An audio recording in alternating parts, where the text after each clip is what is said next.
네, 이번 주 첫 거래일 코스피는 5,400선을 회복했고요. 코스닥은 장 초반보다 상승 탄력을 줄이면서 하락 전환했습니다. 오늘 시장 안에서는 광통신주들이 급등세를 지속하는 가운데 연일 오르는 국제유가에 정유주들도 견조한 모습 확인되고요.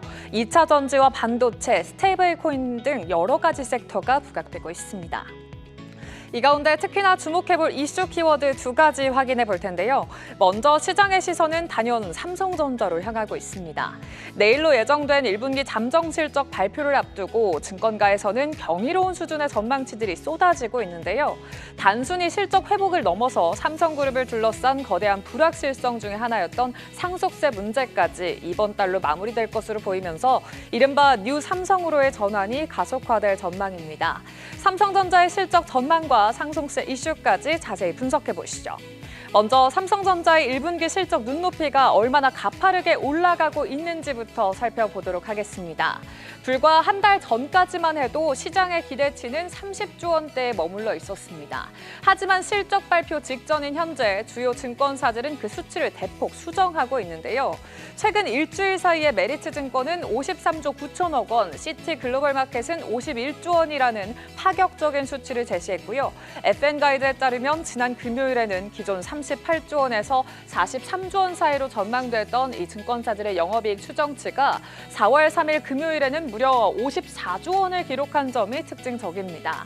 특히 한국투자증권은 오늘 보고서를 통해서 영업이익 50조 원을 전망하기도 했는데요. 만약 이 전망이 현실화된다면 삼성전자는 단 한 분기 만에 지난해 연간 영업이익인 43조 6천억 원을 갈아치우게 됩니다. 그렇다면 이런 실적 지주의 엔진은 무엇일지 확인해 보시죠. 역시나 반도체였습니다. 인공지능의 산업의 팽창이 메모리 반도체 가격을 기록적인 수준으로 끌어올리고 있죠. 부문별로 보면 반도체를 담당하는 DS 부문이 영업이익의 전체 90% 이상을 차지할 것으로 보이는데요. 한국투자증권은 메모리 반도체에서만 약 48조 3천억 원의 이익이 발생할 것으로 내다봤습니다. 1분기 D램과 낸드 플래시 가격이 전 분기 대비해서 약 90% 가까이 폭등한 점이 결정적이었습니다. 고요. 특히 엔비디아를 필두로 한 빅테크 기업들이 AI 데이터 센터 구축을 위해서 메모리 물량 확보 전쟁을 벌이자 삼성전자의 재고는 현재 1, 2주 분량에 불과할 정도로 타이트한 상황인 점이 부각됐습니다. 이런 장밋빛 전망에 증권사들은 일제히 삼성전자의 목표 주가를 끌어올리고 있습니다. 오늘 발표된 보고서들을 보면 한국투자증권이 기존 22만 원에서 33만 원으로 목표가를 무려 50% 상향 조정했고요. 미래에셋이 30만 원을 유지, 신한투자증권 역시 23만 원에서 27만 원으로 높여 잡았습니다. 이 증권가는 삼성전자가 단순한 반도체 제조사를 넘어서 하이퍼스케일러 고객사들과의 중장기 공급 계약을 통해서 실적의 안정성까지 확보하고 있다고 평가를 했고요. 현재 주가도 3% 상승하고 있습니다. 이어지는 목표가 상향 행진에서 흥국증권은 26만 원으로 상향, KB증권은 24만 원으로 눈높이를 올렸습니다. 특히 KB증권은 현재 반도체 업종이 실적 상향과 가치 재평가가 동시에 일어나는 구간이라면서 지금의 주가가 가장 저렴한 구간일 수 있다는 분석을 내놨고요. 시장 일각에서는 삼성전자의 2분기 D램 가격이 추가 30% 더 인상될 수 있다는 소식이 전해지기도 했습니다. 이 실적만큼이나 시장이 주목하는 또 다른 소식은 삼성 오너 일가의 상속세 납부 완료 소식이겠죠. 고 이건희 선대 회장 별세 이후에 삼성의 유족들에게 부과된 상속세는 약 12조 원이었습니다. 유족들은 지난 5년간 연부 연납 제도를 통해서 세금을 나눠 내왔는데요. 이달 마지막 분납금을 납부하면서 12조 원 규모의 대장정이 마무리될 예정입니다. 이제 시장의 관심은 상속세라는 족쇄를 벗어나서 이 삼성이 어디로 투자를 향할지 쏠리고 있는데 지배구조의 불확실성이 해소된 만큼 이재용 회장의 뉴 삼성 체제가 본격적인 투자 드라이브를 걸 것으로 보이고 있습니다. 삼성은 반도체와 AI, 바이오 등 미래 먹거리에 대한 대규모 투자를 예고하고 있는데요. 평택 캠퍼스의 추가 라인 건설, 그리고 미국의 테일러시 파운드리 공장 가동 등 AI 인프라 장악을 위한 행보가 더 빨라질 전망입니다. 물론 대외적인 변수는 여전히 존재하고 있습니다. 중동 전쟁 장기화에 따른 원자재 가격 상승, 물류 차질, 그리고 이란 사태로 인한 환율의 변동성은 경계해야 할 대목이고요. 하지만 증권사에서는 오히려 이런 지정학적 위기가 공급 부족을 심화시켜서 메모리 반도체의 슈퍼사이클을 연장시키는 효과를 가져올 수 있다고 분석하고 있고요. 결국 내일 발표된 삼성전자의 1분기 성적표 역대급 실적 기대감과 상속세 해결이라는 두 마리 토끼를 잡은 삼성이 우리 증시의 강력한 견인차 역할을 잘 해낼 수 있을지 기대가 모아지고 있습니다.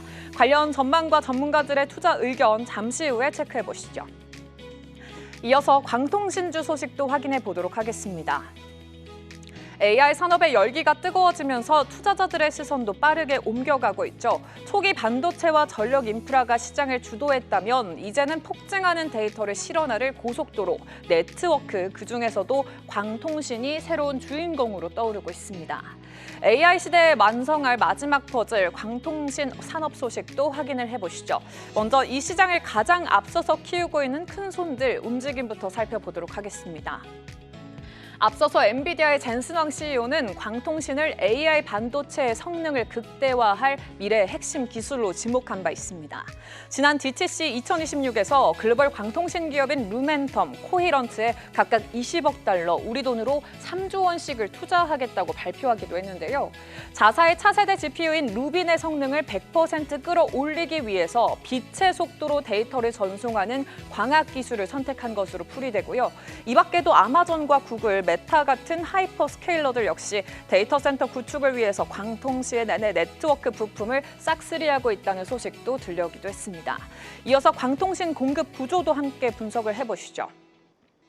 광통신 산업은 총 4가지 단계로 나누고 있습니다. 가장 먼저 루멘텀이나 코히런트 같은 기업들이 레이저와 광 트랜시버 같은 핵심 부품과 모듈을 만들고요. 이 부품들이 시에나 같은 기업의 광 전송 시스템에 탑재가 되고 다시 시스코나 엔비디아의 네트워킹 장비로 묶여서 최종적으로 빅테크 기업들의 데이터 센터에 공급되는 구조인데요. 특히 전기 신호를 빛으로 바꿔주는 광 트랜시버와 강섬유는 데이터의 이동량이 급증할수록 수요가 폭발하는 핵심적인 소모품으로 꼽히고 있습니다.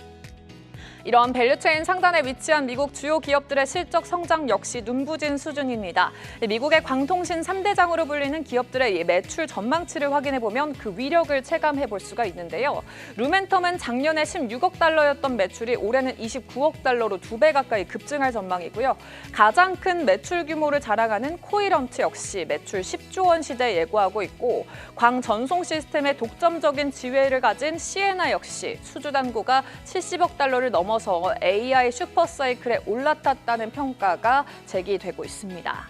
증권가에서도 이런 흐름이 단기적인 테마를 넘어서 구조적인 성장세에 진입했다고 입을 모으고 있는데요. 하나증권은 광통신 기술을 AI 성능 구현의 마지막 퍼즐이라고 정의를 하면서 투자의 중심축이 네트워크 병목 해결로 이동하고 있다고 분석을 했습니다.